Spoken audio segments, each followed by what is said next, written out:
soirée de rencontre, de partage, d'échange avec des porteurs de projets, des chefs d'entreprise, toute une série de gens qui ont cette fibre, cette affinité pour aller aujourd'hui, demain, entreprendre au Maghreb, dans les pays principaux qui sont la Tunisie, l'Algérie, le Maroc, où ça sert également de plateforme pour les pays limitrophes, la Libye, l'Égypte et puis la Mauritanie aussi, dont on parle rarement, mais qui fait partie du Maghreb. Je suis là aujourd'hui ce soir, c'est pour présenter notre coordination, qui est une coordination qui regroupe des associations en lien avec l'Algérie. Ce sont des associations extrêmement différentes, mais toutes ont des relations et des projets pour ce pays, dans ce pays, pour ce pays, mais aussi des projets qu'elles développent en France. La plupart d'entre elles font des choses à la fois ici, dans le domaine de la solidarité, et à la fois là-bas, en Algérie, également dans le domaine de la solidarité.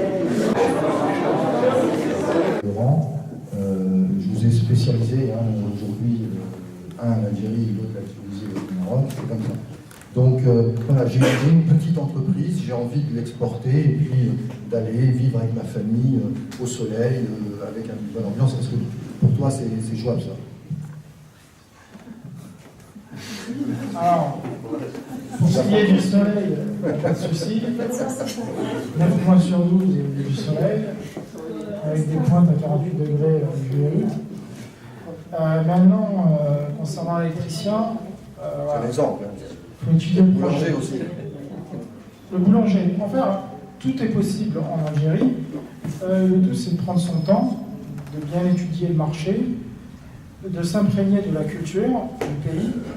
Parce que c'est vrai pour l'Algérie, mais c'est vrai pour certainement beaucoup d'autres pays. Mais la culture algérienne est assez spéciale.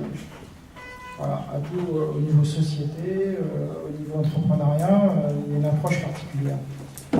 Il y en a qui adorent ça, d'autres, au contraire, ils sont faire. Si vous n'entendez pas, Pour tout projet d'investissement, voilà, il faut se dire que faut vivre dans le pays et il faut adapter l'école. Et c'est pas vous qui allez imposer l'école. Je vais éviter de faire plus long, je pense que c'est bon pour la présentation et puis après on passera aux questions et comment effectivement entreprendre au Maghreb, comment est-ce qu'il a été possible de fonder une société, comment les femmes gèrent également l'entrepreneuriat au Maghreb. Bon, c'est pour ça que j'ai été invitée, donc je parlerai principalement de ça. Merci. Je vous rejoins totalement ce qui a été dit par Mohamed. La femme tunisienne n'est pas totalement... n'a pas eu en tout cas la chance et l'occasion, on ne lui a pas donné forcément les moyens d'être entrepreneur. Je dirais que ça concerne peut-être une classe sociale qui est la classe, parce qu'en Tunisie on a deux classes, on n'a pas la classe moyenne, on a la classe bourgeoise de Tunis et puis on a les autres qui sont dans des régions un peu mises de côté comme la région nord, la région sud, qui n'ont pas eu forcément l'opportunité et en matière d'infrastructure et en matière aussi d'opportunités d'entreprises qui viennent sur place.